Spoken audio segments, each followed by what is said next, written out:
dalam slot mata pelajaran Sijil Tinggi Agama Malaysia untuk kod mata pelajaran S108 Adab dan Nusus. Saya Ustaz Ruzlan bin Abdul Rahman, merupakan warga tenaga pengajar di Kuliah Al-Lughah wad Din As-Sultan Abu Bakar Pahang.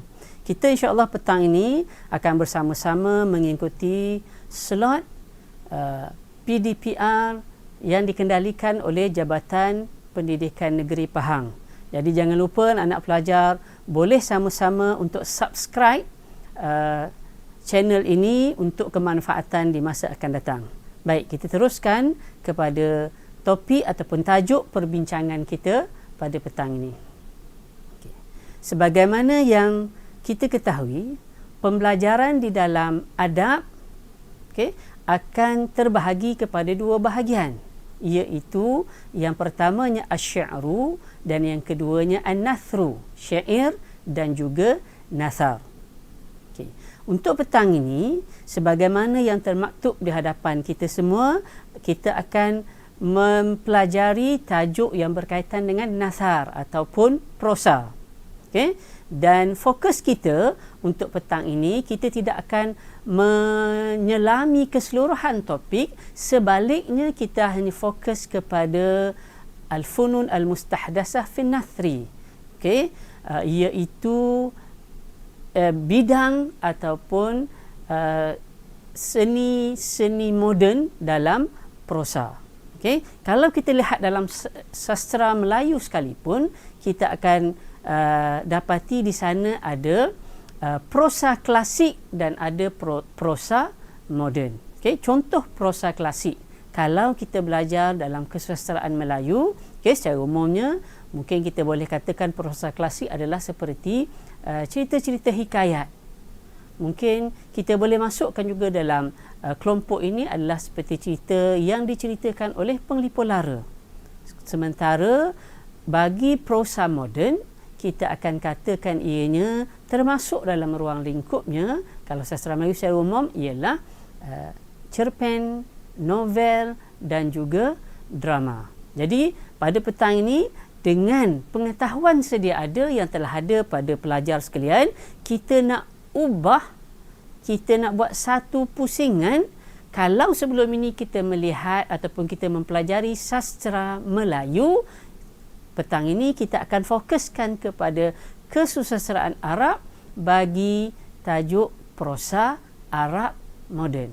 Al-funun al-mustahdatsah fin nathri. Melalui gambar rajah ini, anak-anak pelajar dapat melihat bahawa nasar, sebagaimana yang telah saya sebutkan tadi, di dalam pengkajian kita untuk sastra Arab juga terbahagi kepada dua bahagian, iaitu al-qadimah wal mustahdasah. Fakama qultu lakum bi annana fi hadzal masa sawfa nurid an nata'arraf an al-funun al-mustahdasah fi nathri. Kita hanya akan fokuskan kepada prosa yang moden, kerana saya yakin bahawa anak-anak pelajar telah pun melalui pembelajaran yang berkaitan dengan al-funun al-qadimah, iaitu al-khatabah dan juga kitabah. Jadi untuk petang ini kita akan fokuskan kepada tiga jenis prosa moden yang ada dalam kesusastraan Arab, iaitu yang pertamanya al-maqalah, yang keduanya adalah al-qissah dan yang ketiganya adalah masrahiyah. Mungkin agak berbeza. Macam saya sebut tadi, secara umumnya kalau sastra Melayu, cerpen, novel dan juga drama. Di sini kita ada maqalah. Apa itu maqalah? Kita akan perbincangkan sebentar nanti. Dan maqalah itu sebenarnya sepatutnya sudah terlintas dalam pemikiran kita. Perkataan bahasa Melayu pun menggunakan kalimah yang sama, makalah. Cuma kita kata makalah kan. Makalah-makalah yang ditulis. Jadi Ustaz harap anak pelajar dapat dapat gambarkan bagaimana apabila dikatakan makalah. Sebutnya walaupun lain, tetapi isinya, kontennya adalah lebih kurang sama. Yang kedua juga, kita dalam bahasa Melayu menggunakan perkataan yang sama, iaitu kisah. Cuma dalam bahasa Arab jadi qaf, al-qissah, dan yang ketiga masrahiyah. ada sedikit perbezaan dengan pembahagian dalam kesusastraan Melayu tadi kalau kita lihat secara umum. Yang Melayu tadi kalau saya sebut dia hanyalah cerpen, novel dan drama. Yang ini mungkin cerpen dan novel itu dia masuk dalam satu bahagian. Di mana bahagiannya? Kita akan sama-sama terokai untuk selepas ini. Okey. Okey, kita mulakan.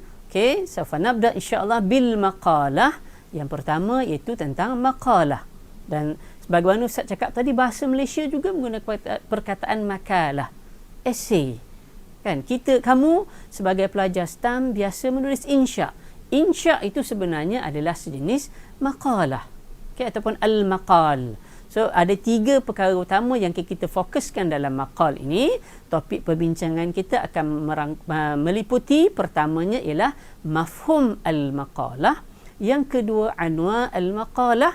Anwa ini mohon pada anak-anak pelajar dapat beri perhatian yang baik kerana kita akan menilai dan melihat anwa al-maqalah, jenis-jenis maqalah mengikut kategori-kategori yang tertentu.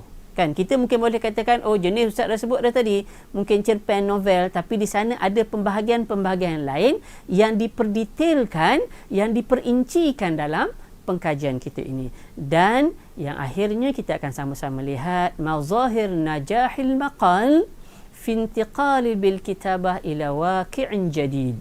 Okey, kenapa tiba-tiba maqal ini menjadi satu medium, menjadi satu lapangan yang mampu memberi satu perubahan kepada kesusastraan secara khususnya, tetapi kepada banyak bidang yang lain. Okey, sama-sama kita terokai. Okey, secara umumnya apabila kita bercakap tentang maqal, fal maqal awil maqalah mafhumuha ianya adalah abrazi fununin nasril hadis, merupakan salah satu seni prosa ataupun bidang prosa moden yang sangat jelas, yang sangat memberi impak, kalau kita boleh katakan.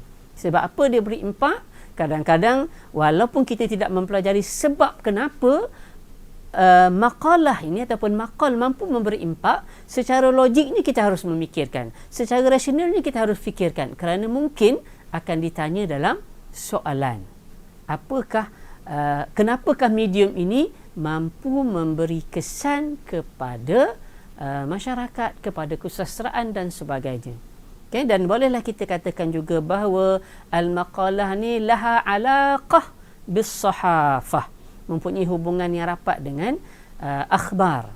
Okay, tak dapat tidak, setiap akhbar itu ianya memerlukan kepada karangan-karangan, laporan, rencana, ruang pojok. Kalau kita katakan ruang pojok dan sebagainya, ruang-ruang tu sebenarnya semuanya terbina daripada maqal-maqal yang ada. Dan satu lagi cirinya ialah maqal tersebut biasanya mu'tadilatul tul. Okey, dia mempunyai panjangnya tidaklah begitu panjang dari segi hurufnya, dari segi bilangan perkataannya dan sebagainya, hanya dalam keadaan yang sederhana. Kan macam kita baca akhbar, kita tak baca dalam tempoh yang lama. Setiap rencana-rencana yang kita baca tu hanya memakan masa yang sekejap. Sebab itu nanti bila kita belajar dalam tajuk kisah terutamanya nanti, sehingga diberikan dalam perbincangan tu tempoh berapa lama yang dikatakan dalam pembacaan melibatkan novel, pembacaan melibatkan cerpen dan sebagainya.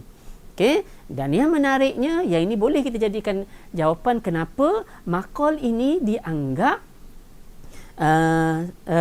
sangat memberi kesan, kerana ianya mampu untuk memberi penyelesaian yang segera pada suatu isu berdasarkan pandangan penulis maqal tersebut.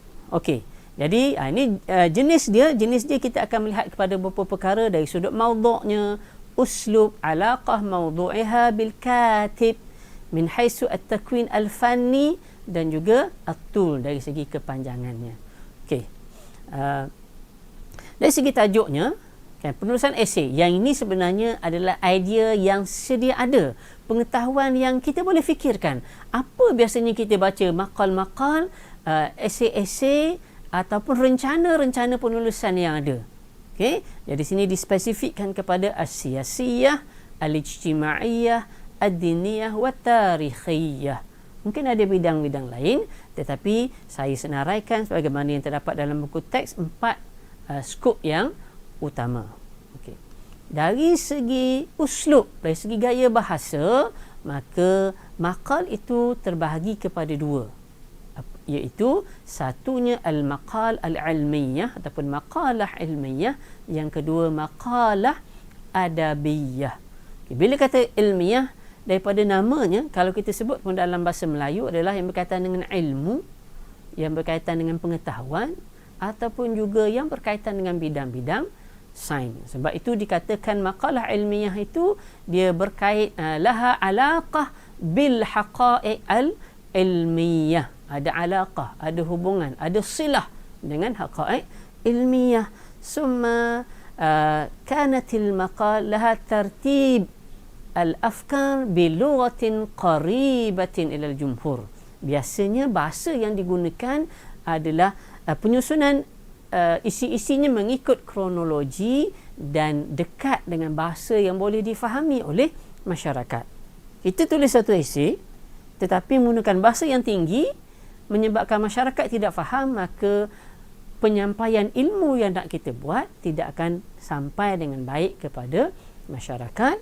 Okay, kerana bila kita katakan tadi lughah qaribah ilal jumhur, maka di sana lam yakun fiha at-ta'annuq fil ibarah. Ungkapan yang digunakan ungkapan yang mudah, yang dekat dengan pembaca, dan ada pelbagai jenis lah maqal tersebut, sama ada tibbiyah, fiziaiyah, kauniyah, iktisadiyah dan sebagainya. Kemudian adabiyah, apa-apa jua, pertamanya kita bayangkan semua teks ataupun prosa yang bukan berbentuk ilmiah, yang berbentuk sastra, hasil karya sastra, maka itu adalah maqal adabiyah, yang berkait dengan diri penulis ataupun adib itu sendiri, menceritakan tentang perasaannya, menggambarkan khayalannya, menunjukkan tentang kepribadiannya, dan gaya bahasanya agak berbeza.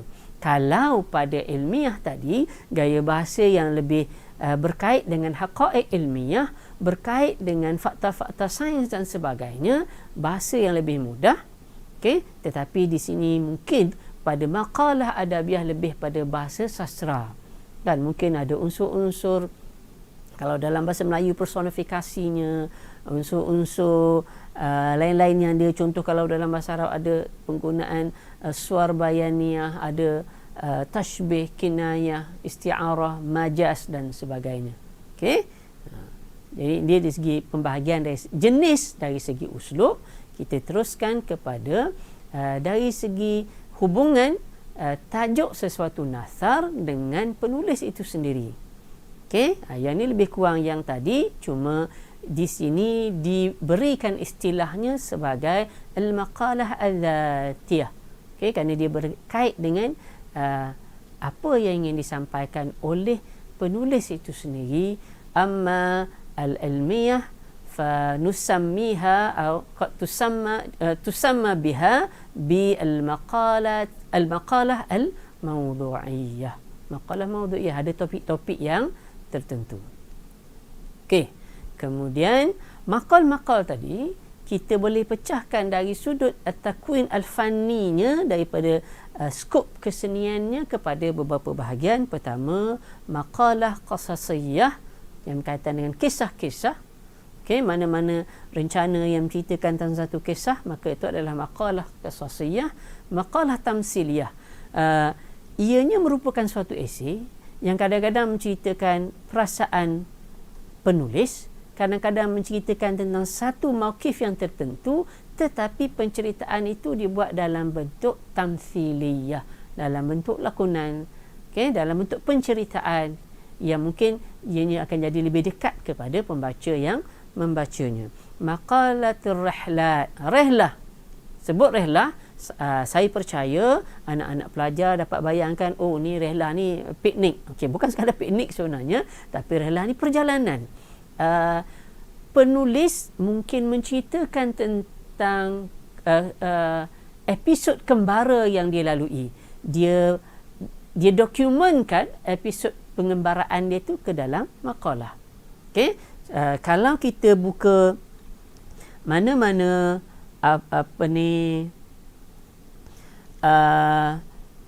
blog ataupun sebagainya, blog yang menceritakan tentang travel blog ke sebagainya, itu kita boleh katakan sebagai maqalatir rihlat.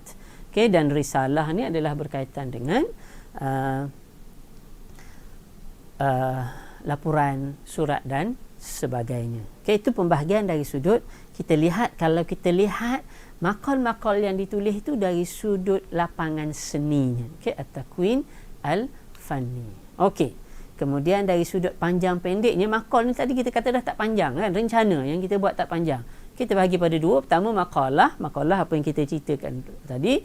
Yang keduanya adalah khatirah.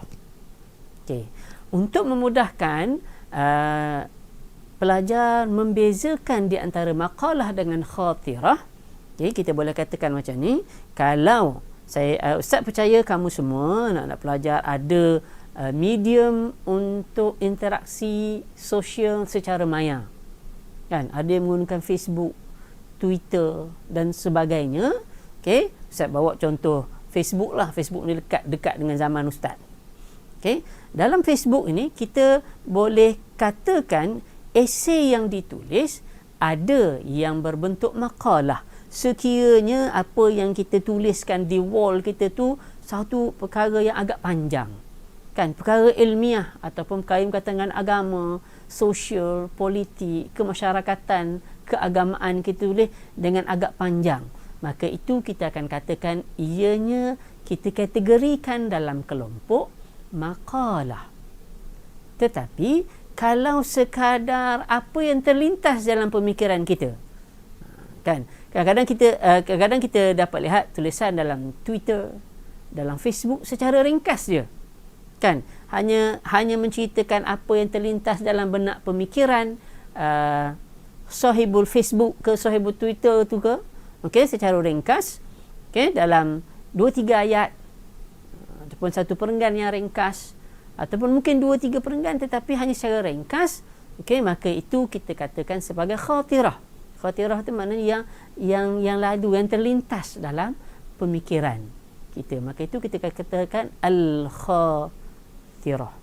Okey, jadi ianya bergantung sebab tu kita lihat di situ perkataannya ada al-maqalah al-qasirah jiddan, sangat ringkas, la tatajawaz iddat jumalin, tidak melebihi pun daripada beberapa ayat, kan. Kadang-kadang kita tak suka cerita panjang-panjang, cerita ringkas, tapi ringkas tu kadang memberi kesan pada orang yang membacanya, kan, ada impak, ada kesan. Sebab tu satu lagi kadang cirinya ditulis dekat sini ialah tattasimu ghaliban bisukhriyah, ada unsur-unsur sarkastik, okey, ada unsur nak peli, mungkin nak bagi teguran dan sebagainya, tetapi itulah bezanya.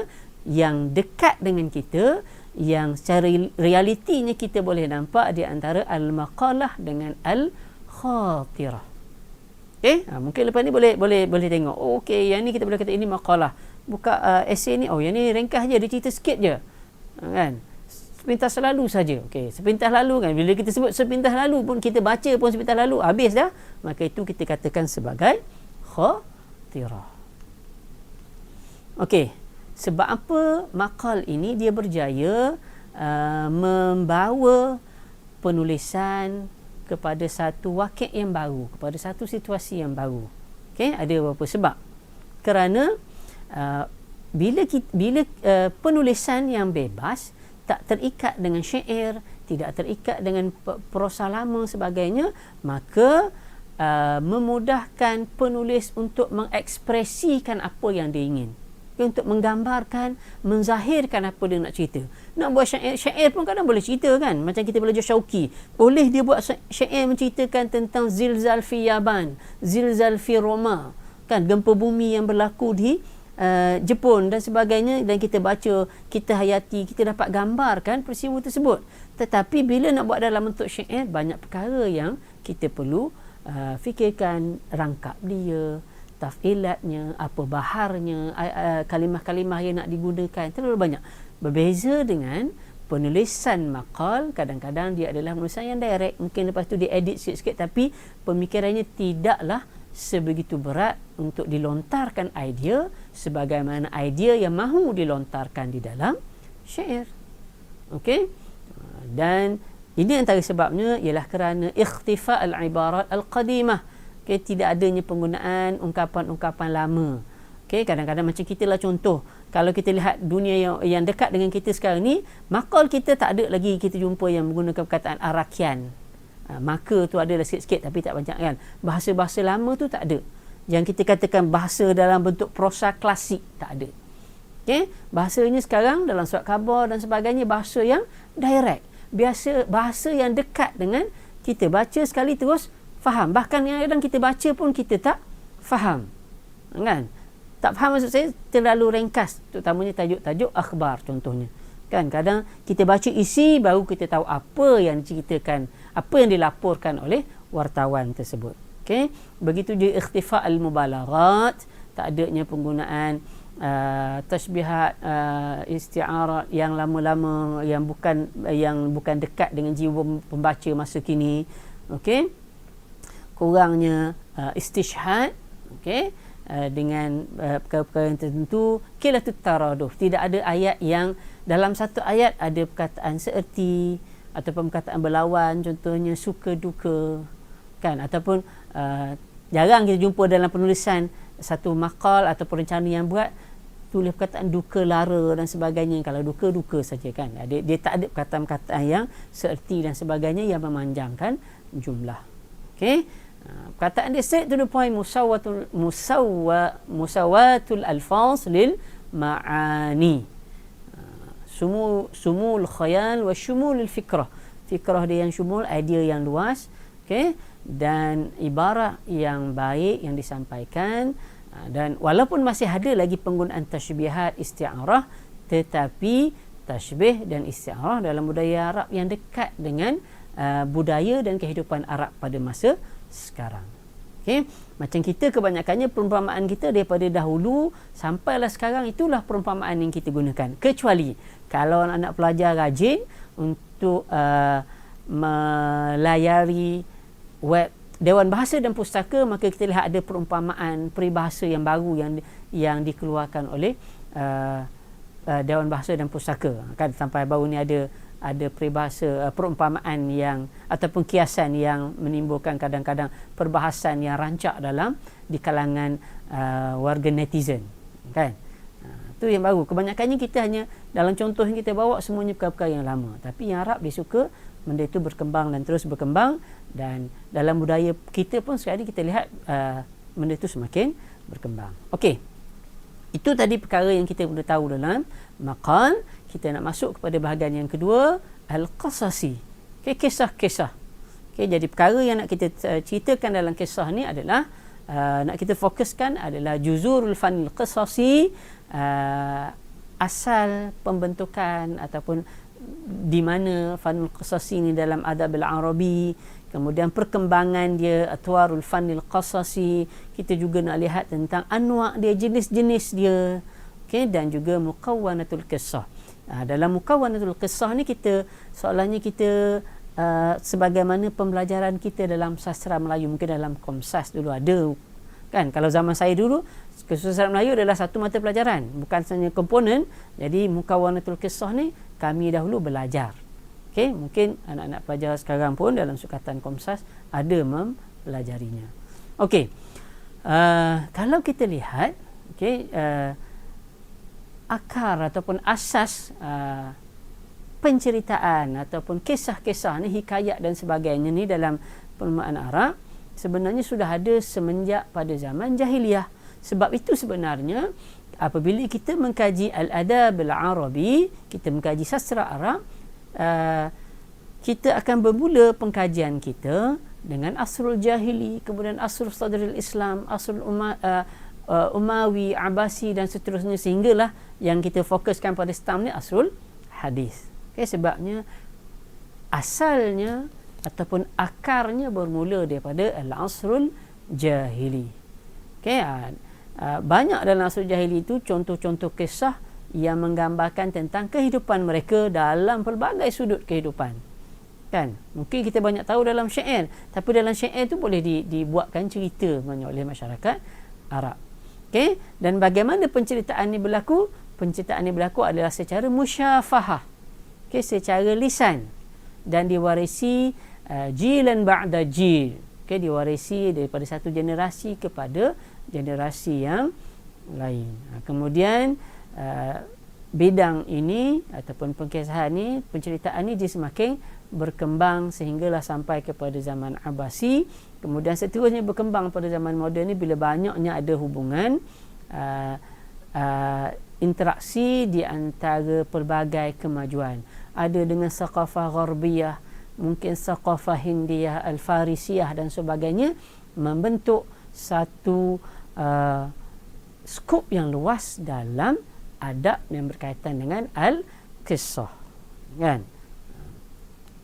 Kita masuk kepada bahagian yang kedua, peringkat perkembangan atwarul fanil qasasi fil asril hadis.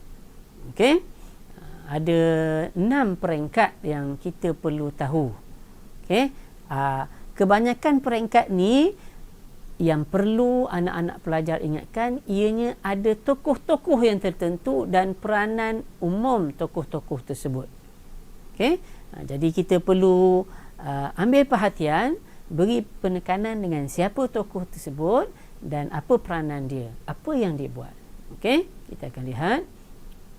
Okey, pertamanya pada peringkat awal, okey, pada marhalah yang pertama, at-ta'limi al-khalis, hanya betul cerita-cerita yang dibuat ni bertujuan untuk memberi pengajaran pendidikan kepada masyarakat dan dia lebih merupakan cerita penterjemahan. Okey, ini dipelopori oleh Rifa'ah Tahtawi dalam karya terjemahannya Mughamaratut Talimak, okey, yang mana bertujuan untuk takdimi mawa'iz, memberi pengajaran. Okey, kemudian diikuti jalan yang sama oleh Farah Antun, Ali Mubarak dan juga Al-Muwailihi dan juga Hafiz Ibrahim. Okey, peranan masing-masing dalam memberi pengajaran kepada masyarakat. Peringkat yang kedua ataupun peringkat yang kedua masih lagi berkait juga dengan penterjemahan tetapi oleh Muhajirun Asyuam, sastrawan-sastrawan daripada Syam. Okey, dan kenapa? Kerana mereka ni lebih dekat dengan al-thaqafah al-urubiyah. So dia lebih banyak penceritaannya. Maka pada zaman ini terzahirnya ar-riwayah at-tarikhiyah yang ditulis oleh Georgi Zaidan. Okey, seperti mana yang tertera pada skrin anak-anak pelajar, nama-nama kisah. Kemudian peringkat yang ketiga adalah riwayat tasliyah wa tarfih, untuk entertainment, untuk hiburan, untuk menghilangkan untuk rekreasi ataupun untuk menghilangkan kedukaan. Okey, ianya bermula pada akhir kurun yang ke-19, okey, maknanya hujung-hujung tahun 1800 dan juga sehinggalah kepada Thawrah 1919. Saurah ataupun pemberontakan yang berlaku pada 1919.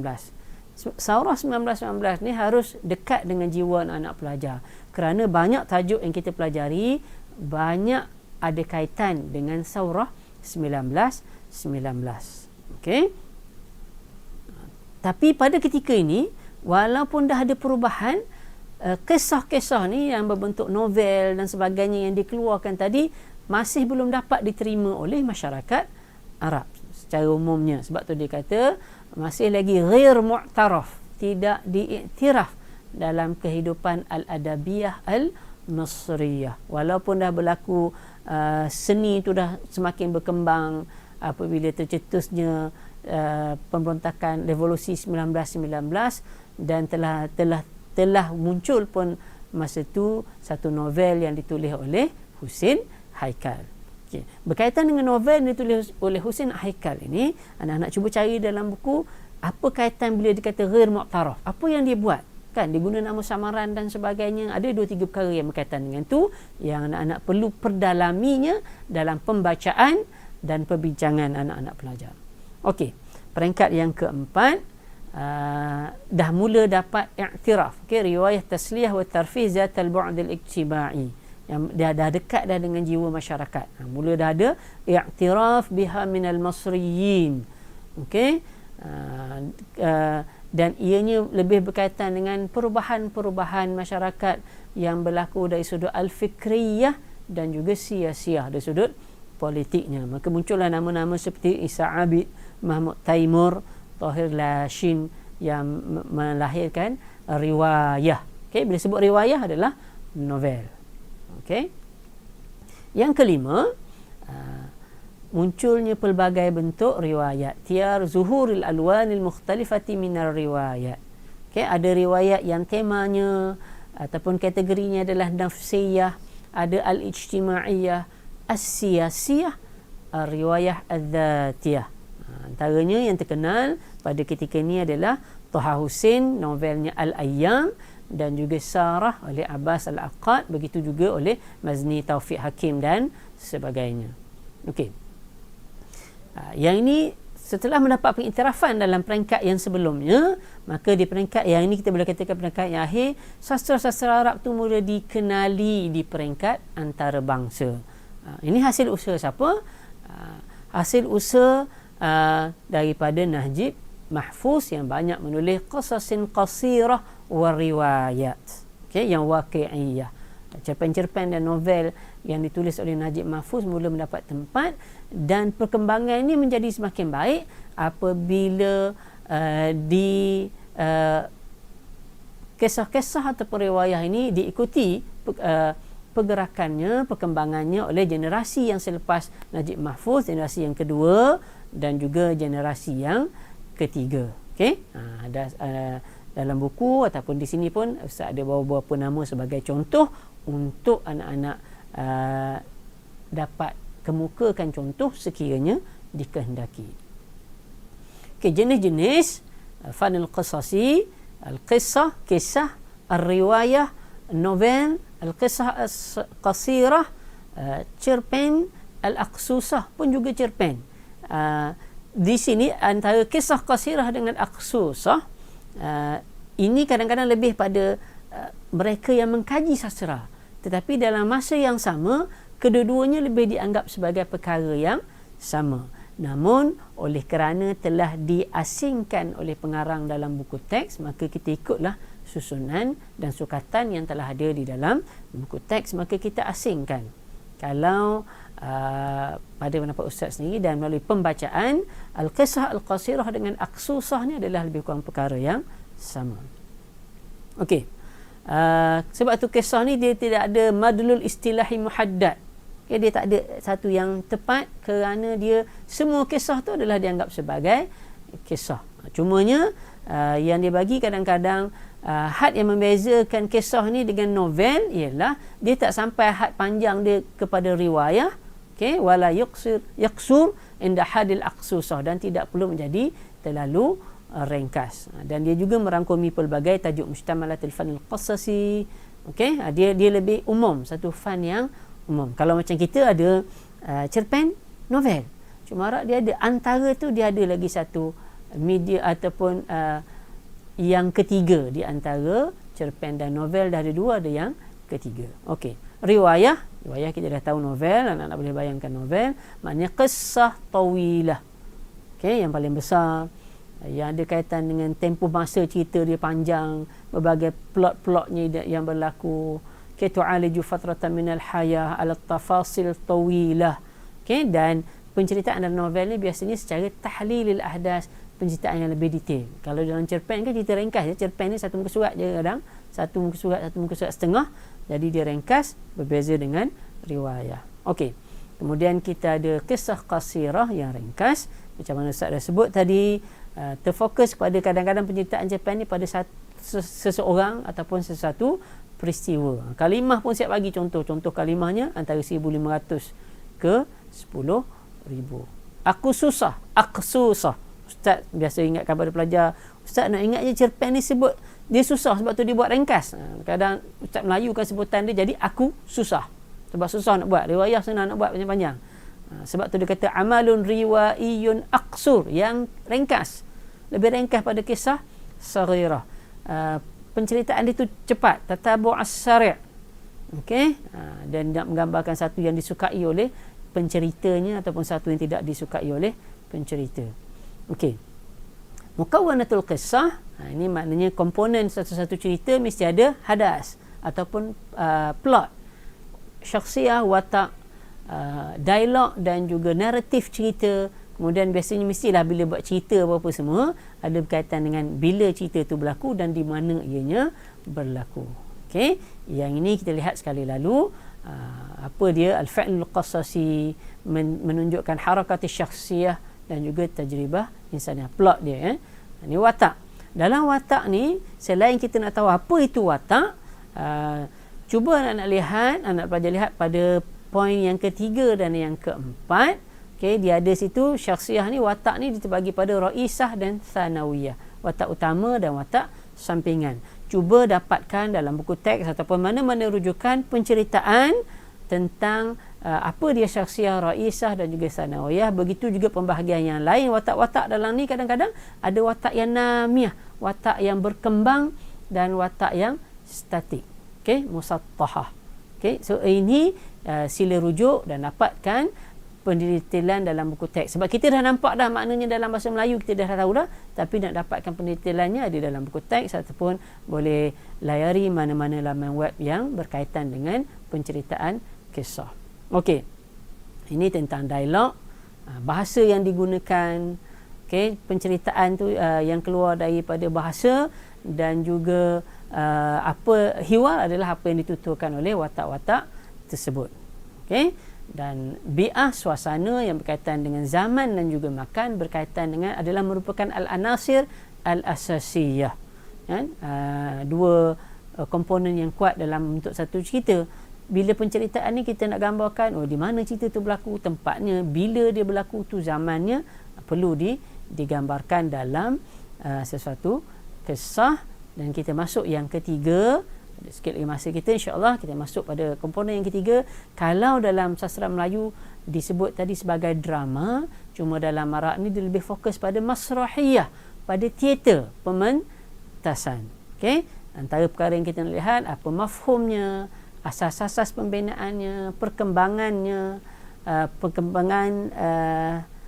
peringkat perkembangan teater, kesan dia, dan teater ni juga mengalami zaman kemunduran, apa sebab-sebabnya. Okey, mafhum dia adalah kisah pementasan yang mempersembahkan satu idea, satu tajuk dan sebagainya. Biasa bila kita buat teater ni, mana-mana cerita dalam drama pun mesti ada watak yang ada kontra di antara dua watak utama dengan watak antagonis. Okey, itu yang diceritakan di sini. Okey, so perbezaan dia ada apa yang disembahkan dalam teater. Takkid ni adalah komplot yang berlaku dan akhirnya penyelesaian. Okey, sebab tu takkid tu tatabu'il ahdas. Okey, apa yang berlaku kan. Cerita kalau cerita direct semua seronok daripada awal sampai akhir kan, kita tak seronok nak baca. Tapi bila ada konflik yang macam-macam, so konflik tu adalah at-takkid. So dapatkan penjelasan tentang perkara tersebut. Kemudian pembentukan sesuatu teater tu harus merangkumi, ada asalnya daripada idea al-madmun al-am. Okey, gambaran umum. Okey, yang dibina kemudian dibentukkan naratif ceritanya yang kita katakan sebagai al-hikayah. Okey, mana kalau kita baca, kita jadi pembaca. Kalau kita lihat, sebab teater ni dipersembahkan, dia akan penceritaan tu yang dapat memberi kita gambaran tentang cerita yang berlaku. Kemudian seperti tadi kita dah sebut dalam kisah, dia mestilah ada watak. Okey, watak ni kadang-kadang boleh jadi haiwan, boleh jadi, tapi untuk menggambar kemudian mesti ada sirah, ada konflik, okey, dan ada hiwar. Itu untuk satu masrahiyah. Okey, secara umumnya teater ni dah lama dah, zaman Rom dah ada. Cumanya tak terkenal di kalangan masyarakat Arab. Perangkat jahili tu tak terkenal dengan teater masrahiyah. Kenapa? Kerana masyarakat Arab jahili, dia hidup, kita belajar dia hidup secara berpindah randah. Sebab tu dia kata falam yahtam bihi al-arab al-awail lianna hayatuhum kanat ghair mustaqirrah. Hidup dia tak duduk setempat, kan, tak stabil. Begitu juga teater ni kurang mendapat tidak diutamakan, tidak diberi perhatian oleh al-muslimun al-awail. Sebabnya apa? Sebab asal teater ni daripada Rom. Banyak sangat unsur-unsur yang mukhalafatul masrah li aqidatil Islam. Maka dia ada unsur-unsur yang bercanggah, itulah menyebabkan dia tidak diberi perhatian. Kemudian betul-betul zaman meletupnya, kalau kita boleh kata meletupnya teater ni adalah ketika zaman kebangkitan ataupun dalam zaman moden. Okey. Yang ini pun bila kita cerita tentang peranan, banyak nama yang kita perlu ingat, antaranya Marun Naqash, masa peringkat yang pertama, Yaqub Sanur ataupun Yaqub Sanu. Okey, ini semua Lebanon. Okey, kemudian Masrahiyah Ijtimaiyah Khalisah ni, ini pun sebenarnya ada nama yang kita kena ingat seperti George Abiad dan sebagainya. Okey, kemudian zaman Masrahiyah Hadisah oleh dua adik-beradik Taimur, Muhammad Taimur dan juga Ahmad Taimur, dan kemudian di zaman Ahmad Syauqi dan Taufiq Al-Hakim. Okay, ini saya dah sebutkan tadi.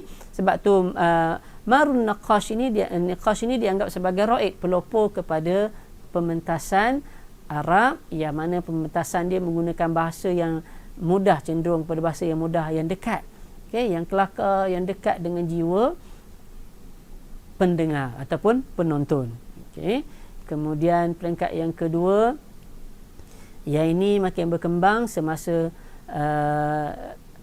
zaman Yaqub bin Sanu ni, dia menghasilkan banyak masrahiyah. Dia kata itu isnataini wa salasina masrahiyah, dan banyaknya dipersembahkan di Maqahi Al-Azbekiyah. Dia macam kafe lah, kafe Azbekiyah ni terkenal. Azbekiyah ni terkenal sejak dengan Saurah 1919 lagi dia telah terkenal. Kemudian dia kadang-kadang masrahiyah dia ada berkaitan dengan tarikh dan juga bahasa dia kadang-kadang, sebab macam kita lah, kadang-kadang kita tengok drama Melayu apa semuanya, okay? Dia tak gunakan bahasa yang standard, tapi dia nak nampak benda tu hidup dalam seharian masyarakat. Kalau cerita tu tentang masyarakat Kelantan, dia gunakan logat Kelantan contohnya.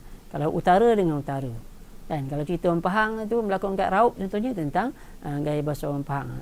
Jadi kalau Arab ni daripada lebih kepada bahasa Amiyah, sebab itu bahasa yang dekat dengan pendengar ataupun penonton. Kemudian peringkat yang ketiga dia oleh George Abiad. George Abiad ni merupakan seorang orang Lebanon, merupakan seorang pelakon. Okey, banyak bekerjasama dengan Farah Antun. Okey, dan mereka banyak teater mereka sebenarnya banyak juga menyentuh tentang unsur-unsur negatif yang dibawa oleh penjajah.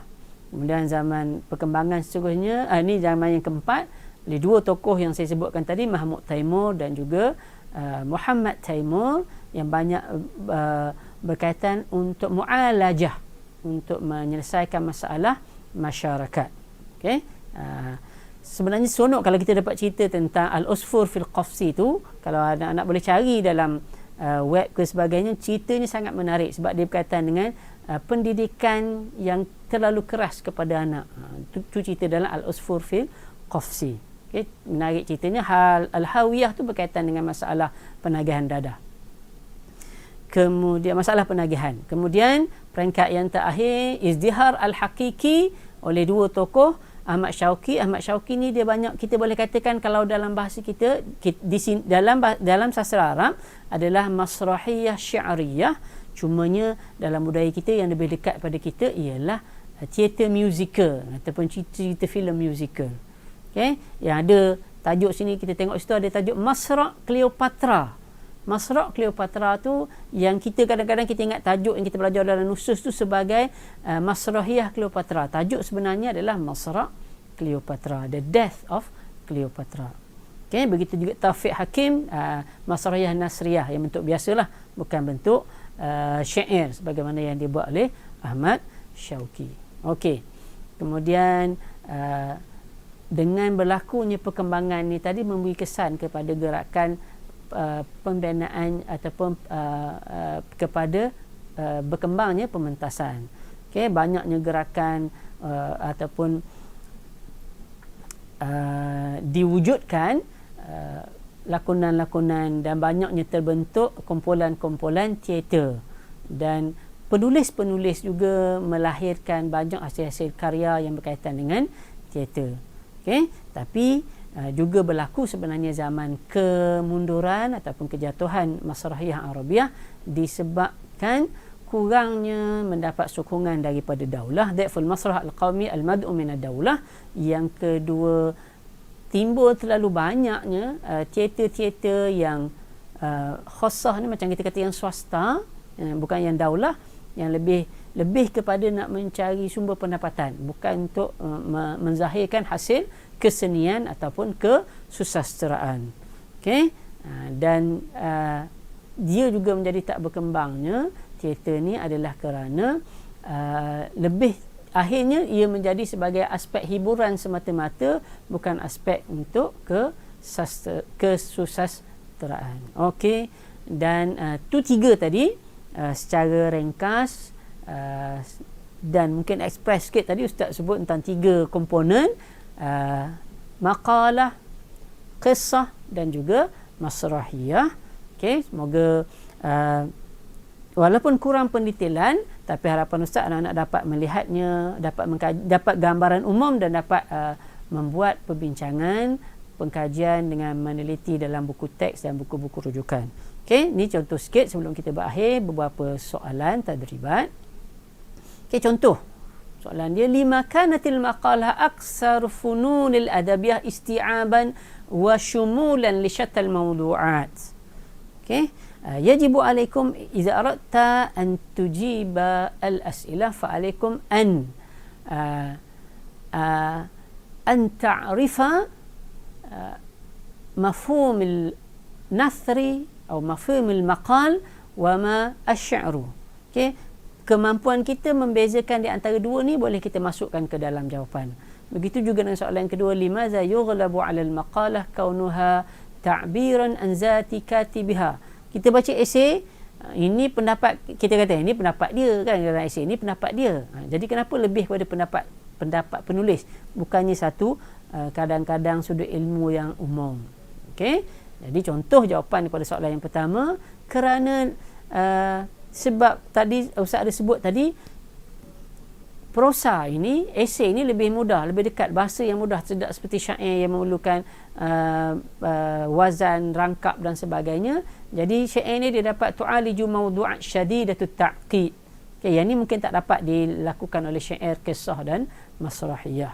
Okay, kalau soalan yang kedua, kerana penulis biasanya kita kata, kita baca pandangan dia dalam setiap esei dia adalah kerana dia menceritakan pandangan dia, afkar dia, dan inilah yang memberi kesan kepada pendengar. Okey, ini contoh satu soalan tentang qissah. Ini tentang marhalah, takalam an mazahir nashatir riwai al-mutamassilah fil qissah at-ta'limiyah al-mutarjamah fi salas nuqat. Okey, ini kita kena ingat balik semula marhalah qissah tu tadi. Okey, di mana berlakunya marhalah ta'limiyah al-mutarjamah. Ini maknanya kalau kita kaji, kita lihat dia adalah di peringkat awal. Siapa tokohnya, apa nama buku yang diterbitkan, apa tujuan dia, dan siapa pula yang mengikut dia selepas beliau. Okey, jadi contohnya ni marhalah ula fi mughamaratit talima yang diterjemahkan oleh Rifa'ah Tahtawi, Bughiyatul Takdim Mawa'is li Tahsin Suluki An-Nas. Okey, kemudiannya diikuti oleh Farah Antun dan juga Ali Mubarak. Dan soalan yang terakhir, okey, adalah tentang pementasan tadi masrahiyah, ittijahatul masrahiyah fi Misra ba'da thawrah 1919. Okey, selepas pemberontakan 1919. Sebab tu tadi Ustaz ada sebut di awal, bila kali pertama kita jumpa tadi thawrah 1919, ini banyak kaitan dia dengan setiap tajuk yang kita belajar. Okey, 1919 kita ada jumpa dalam kisah, masa perkembangan kisah, tapi soalan ni kita jangan tertukar sebab soalan dia nak masrahiyah. Okey, dalam marhalah itu ada, cumanya dia tidak nyatakan marhalah, tapi dia kaitkan dengan satu peristiwa. Marhalah siapa? Tahun 1919. Adakah masa ni masrahiyah tu dah, siapa yang bergerak mempeloporinya, siapa nama tokohnya, bagaimana bidang yang dia bawa dalam masrahiyah. Okay, yang tu kita kena ingat dan kita kena cari, maka kita akan dapati bahawa di sini dipelopori oleh Mahmud Taimur dan adiknya Muhammad Taimur. Okay, tujuan dia untuk mu'alajati ba'dil mushkilatil mujtama'. Itu antara contoh dia. Okay, tu secara ringkas tentang tadribat. Ini contoh-contoh soalan yang bukan soalan yang direct, kan, tetapi soalan yang memerlukan kita memikir dan memahami, sebab kita bukan buat mutalaah, kadang-kadang soalannya direct, tetapi kita adalah memahami satu isu yang berkaitan dengan kesusastraan prosa yang berkaitan dengan prosa Arab moden dan bagaimana kita nak olah dengan jawapan. Okey, jadi cukup sekadar ini perbincangan kita dalam tajuk prosa moden, dan buat akhirnya Ustaz doakan agar anak-anak pelajar sentiasa berada dalam keadaan yang sihat walaupun peperiksaan kita ditangguhkan. Namun Ustaz berharap cuti ini anak-anak pelajar dapat bagi masa untuk mengulang kaji dan buat persediaan yang terbaik. Kita anggap bahawa peperiksaan ditangguh tu peluang untuk kita lebih banyak mengulang kaji, untuk kita lebih banyak memahami, dan kita betul-betul bersedia untuk menghadapi peperiksaan akhirnya. Ustaz doakan semuanya berjaya dengan cemerlang, bitaufiq wan najah. Aqulu qawli hadza astaghfirullahal azim wa lakum. Assalamualaikum warahmatullahi taala wabarakatuh. Dan jangan lupa subscribe channel SSTP JPN Pahang. Sekian.